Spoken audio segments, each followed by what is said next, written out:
मुजफ्फरपुर जिले के साहिबगंज प्रखंड मुख्यालय पर आज 2 दिवसीय धरना प्रदर्शन महापड़ाव का कार्यक्रम संयुक्त वाम दल के द्वारा किया गया।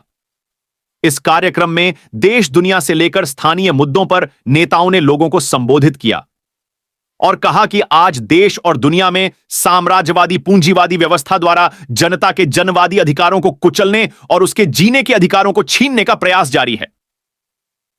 इजरायल द्वारा फिलिस्तीनी जनता पर हमले किए जाने का विरोध करते हुए कहा गया कि युद्ध समस्या का समाधान नहीं है, बल्कि यह साम्राज्यवाद और पूंजीवाद द्वारा लूट और शोषण का हथियार है। हमें हथियार नहीं रोटी चाहिए। नेताओं ने बिहार में जमींदारी उन्मूलन पर सवाल उठाते हुए कहा कि भूमि हदबंदी और भूमि सुधार के लिए जो कानून बनाए गए वह किसान पक्षीय ना होकर भूस्वामी पक्षीय बनकर रह गया। आज भी लाखों एकड़ गैर मजरूआ हदबंदी से फाजिल एवं भूदान से हासिल जमीन भूमिहीनों के बीच नहीं बंटी। धरना प्रदर्शन महापड़ाव में नेताओं ने कहा कि आज भी 77% गांव में लोगों के पास स्मार्टफोन नहीं है और जबरन प्रीपेड स्मार्ट मीटर लगाने की जवाबदेही कंपनी के ठेकेदारों, कॉर्पोरेट घरानों को सौंप दिया गया। बिजली रिचार्ज के नाम पर दलालों द्वारा लूट करने का खुल्लम खुल्ला छूट दे दी है। धरना प्रदर्शन महापड़ाव के माध्यम से बिजली संशोधन बिल 2022 की वापसी तथा उपभोक्ताओं को 200 यूनिट बिजली मुफ्त देने के अलावा बंगरा निजामत के विस्थापित भूमिहीन परिवारों को 5 डिसमिल जमीन अभिलंब मुहैया कराने सहित नगर परिषद में व्याप्त भ्रष्टाचार, लूट और शोषण के खिलाफ कार्रवाई करने की मांग सरकार से की है। धरना प्रदर्शन महापड़ाव कार्यक्रम की अध्यक्षता कामरेड यादव लाल पटेल ने किया, जबकि सभा को संबोधन करने वालों में कामरेड उदय Choudhary, comrade Bhup Narayan Singh, comrade Madan Lal Mukhiya, comrade Radhika Raman, comrade Azimullah Hansari, comrade Lal Babu Sahni, comrade Mishrilal Rai, comrade Nisar Ahmad Ansari आदि प्रमुख थे। आइए बिहार स्क्रीन के साथ रिपोर्ट साझा कीजिए। आधे कहे हैं बड़ा से बड़ा ये जो है अडानी और आरएस ने जो काम में रोक दिया, जिसे मोदी जी को, शाह जी को रख दिया, वह आधी रात के बाद में वह एक फरमान जारी होता है। कहीं कैबिनेट में पास नहीं है, कहीं लोकसभा में, कहीं राज्यसभा में उस पर बहस नहीं है, उस पर कोई बात नहीं है और दुर्लभी फरमान ये मोदी और शाह जो दोनों है वह जारी करता है। पूरा देश की स्थिति जो है जो देख रहे हैं, जो पहले बंटवारा होता था देश का आर्थिक मुद्दा पर, गरीबी और अमीरी पर बंटवारा होता था, बहस होता था, आज पूरा देश जो है साम्प्रदायिकता पर बहस हो रहा है। आप देख रहे हैं मंदिर मस्जिद पर बहस हो रहा है और ये जो है ये जो हिटलर का जो ये हिटलर के पत्तिनों पर चलने वाली है जो हमारी सरकार है, मुद्दा को भटकाने में तो यह बहुत ही माहिर है। भाई देश की समस्या क्या है, लोग पूछ रहे हैं कि समस्या बताओ, वह कहता है कि नहीं, सारा समस्या का जड़ मुसलमान है और यह पाकिस्तान है।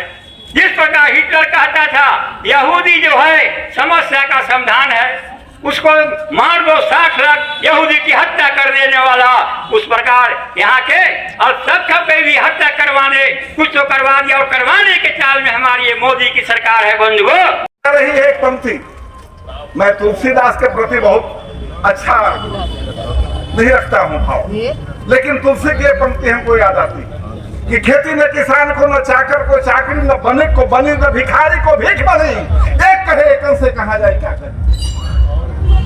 ये कहते हैं तुलसीदास। अकबर का शासन स्वर्ण युग था, लेकिन किसानों के पास खेती नहीं था, मजदूरों के पास मजदूरी नहीं था, व्यवसाय करने के लिए पूंजी नहीं था। हर एक आदमी दूसरे आदमी से कह रहा है कि कहाँ जाए, क्या करें, क्या खाएं, कहाँ सोएं। वह स्थिति आ जा चुकी है और हमारे यहाँ हमारे देश के हुक्मरान चाहे राज्य के हों या देश के हों, इसी देश के अंदर 2 तरह की व्यवस्था चल रही है। कहीं 500 में सिलेंडर मिल रहा है और कहीं 1000 रुपए में सिलेंडर मिल रहा है।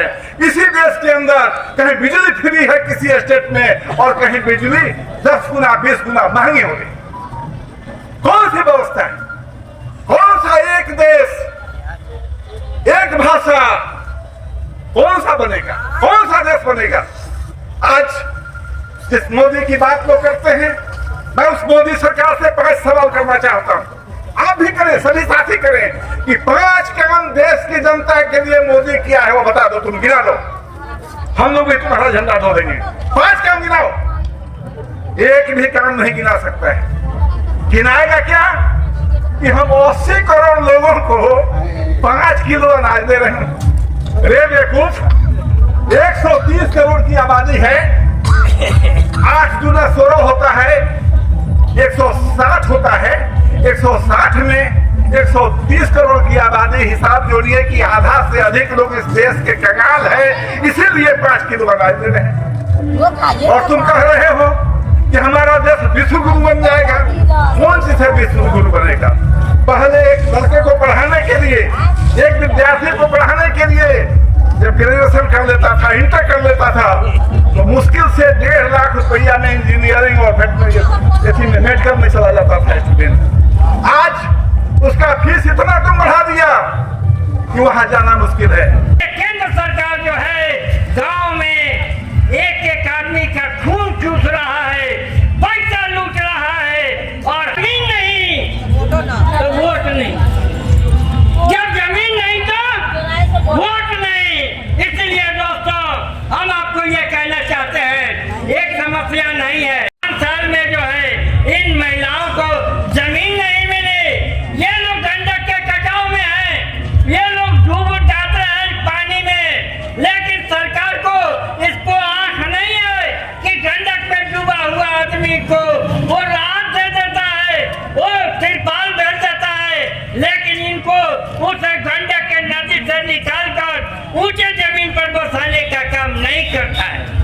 दोस्तों, तीसरी बात यह है कि जो बिजली की समस्या है, ये प्रीपेड मीटर की समस्या है।